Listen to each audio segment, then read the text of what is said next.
Today is day 305 of the podcast, and I start by reading from 1 Corinthians 2:9. Things which eye has not seen and ear has not heard, and which have not entered the heart of man, all that God has prepared for those who love him.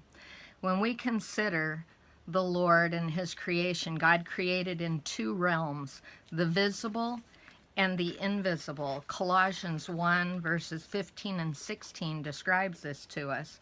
For by him all things were created, both in the heavens and on earth, visible and invisible, whether thrones or dominions or rulers or authorities. All things have been created by him and for him. And he is before all things, and in him all things hold together.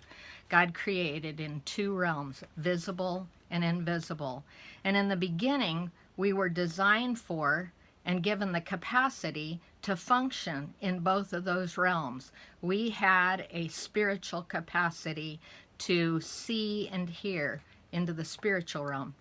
With our soul, we interfaced with the natural realm, taking in and interpreting information that was given to us and that we could absorb.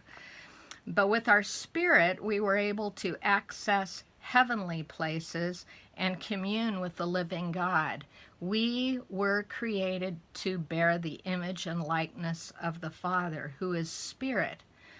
So at the fall, we were disconnected spiritually from the Father, and we lost our capacity for spiritual sight and our capacity for spiritual hearing, and we did not regain them again until Jesus brought about our salvation and the restoration of our relationship to the Father.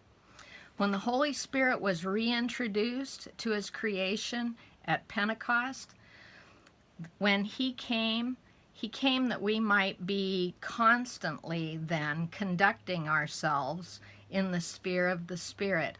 It wasn't just an event.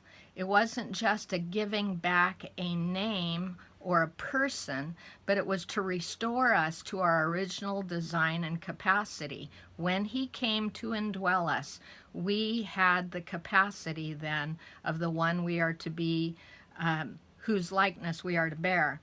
He came so that every thought, every word, every deed would be determined by the leading of the Spirit through his word, and that we would be able to think every thought, speak every word, and do every deed in an attitude of entire dependence upon the indwelling Holy Spirit.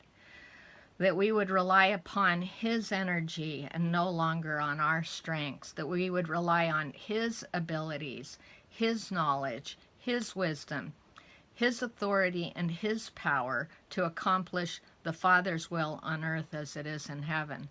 So today's question for you, how have you learned to be sensitive and aware to the will of the indwelling Spirit?